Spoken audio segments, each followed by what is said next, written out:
อันนี้เขาเอิ้นว่าพักร้านจองนะโอ้ใหญ่แท้เอาไปได้ไหม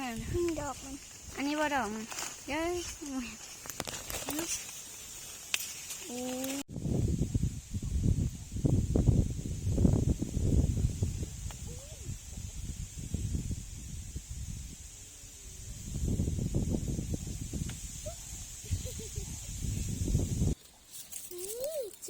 พ่อไปหนูจะเด็ดละโถเอ็ดเนี่ยขึ้นอารมณ์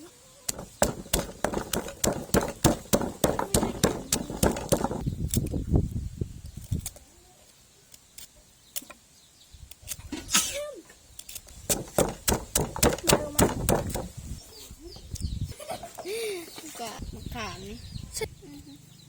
เป็นบาทเรียบร้อยเลยนี่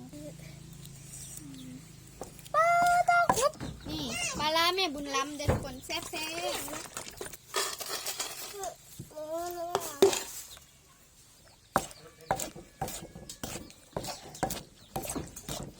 ชาดำชาดำทำได้ละทุกคนอันนี้ก็คือเส้นข้าวปุ้นของเขาเนาะบ่แปลกใจเลยเนาะที่มันเป็นสีเขียวเพราะว่ามีพั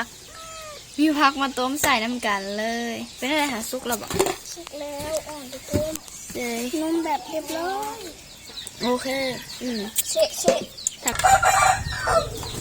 ตัดกันขีด3 ชั้น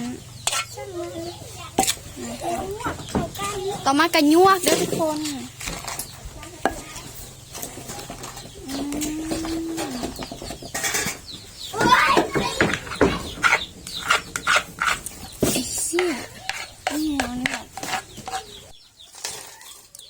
นี่ก็คือหน้าตา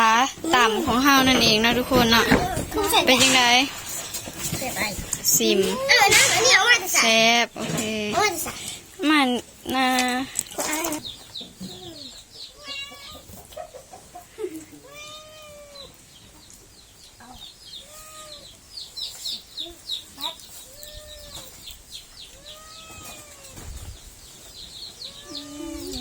เป็นยังไงแซ่บบอกแซ่บ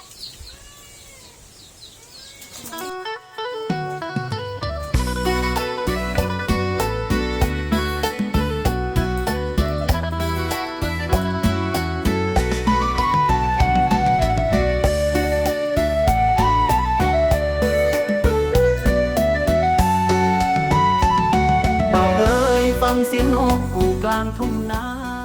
มาทุกคนนี่กับปลากันจ่อแซ่บมีพระ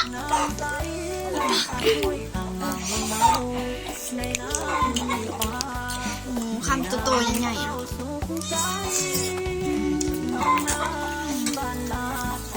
เป็นไงแซ่บบ่เนื้อความแซ่บมากินน้ำกันเอกบุตรบัตรแซ่บๆโอ้โห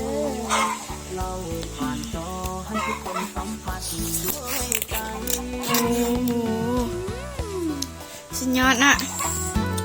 เฮ็ดสวนหาปูหาปลาตามภาษาของชาวบ้านนาหากันสุขใจเอาเรื่องราวของชาวบ้านนาถ่ายทอดผ่านทอให้โลกได้รู้บ้านเฮา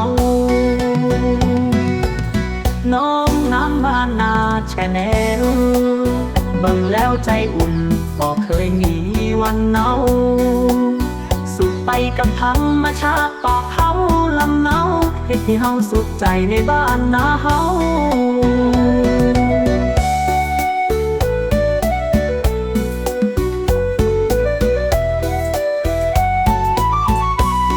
ฝากกดติดตาม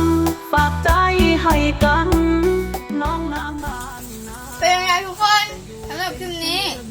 ก็ขอตัวลาไปก่อนเด้อถ้าใครมาคลิปนี้อย่าลืมกดไลค์กดแชร์